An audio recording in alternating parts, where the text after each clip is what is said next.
લોકસભાની ચૂંટણી મિત્રો લોકસભાની ચૂંટણી પૂર્ણ થઈ ગઈ. વડોદરા સંસદીય બેઠકમાં રિઝલ્ટ 4 જૂને ડિક્લેર થશે. શહેરની પોલિટેકનિક ખાતે મતગણતરી કરવામાં આવશે. 98 જેટલા ટેબલોમાં 19 રાઉન્ડમાં ચેકઅપ થશે. આ દિવસ અલગ હશે કારણ વડોદરા શહેરનું ભાવિ નક્કી થશે. કોણે બાજી મારી, કોણ કેટલા મતોથી આગળ છે.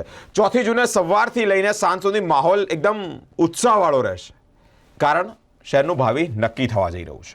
મિત્રો, ચુસ્ત પોલીસ બંદોબસ્ત વચ્ચે મતગણતરી 4 જૂને પોલિટેકનિક ખાતે કરવામાં આવશે.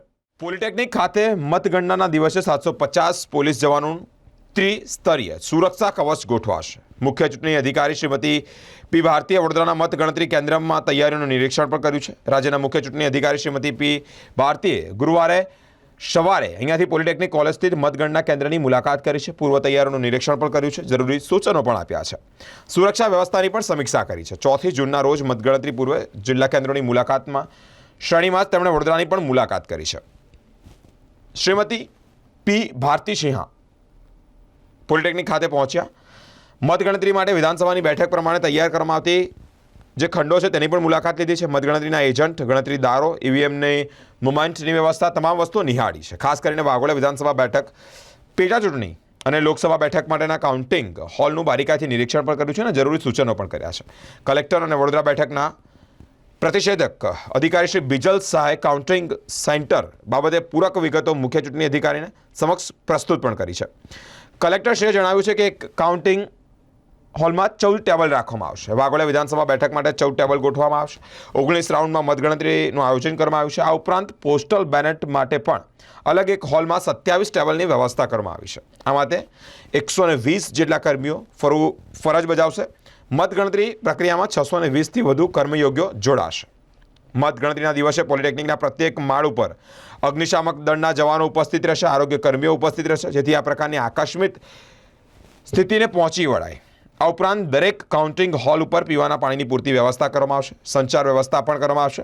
તેમજ નિરીક્ષક કક્ષ તેમજ મીડિયા કક્ષની પણ મુલાકાત લીધી છે. શ્રીમતી ભારતીએ મતગણના કેન્દ્ર ખાતે જ જે કરવામાં આવેલી સુરક્ષા વ્યવસ્થાની પણ માહિતી મેળવી છે. સંયુક્ત પોલીસ કમિશનર મનોજ નિનામાએ પણ વિગતો પ્રસ્તુત કરી છે.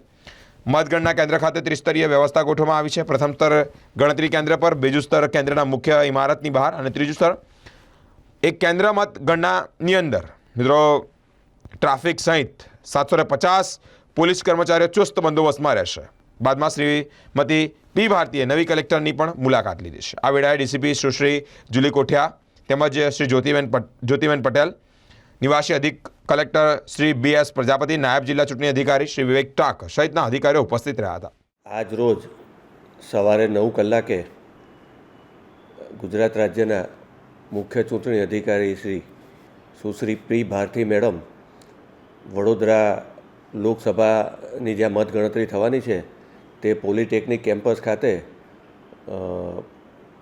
મુલાકાત લઈ અને સ્ટ્રોંગ રૂમ અને કાઉન્ટિંગ હોલને એની વ્યવસ્થાનું સંપૂર્ણ નિરીક્ષણ કરેલું અને નિરીક્ષણથી તેઓને જે પૂર્વ તૈયારીઓનું આયોજન કરેલ છે તેનાથી સંતોષ વ્યક્ત કરેલ છે.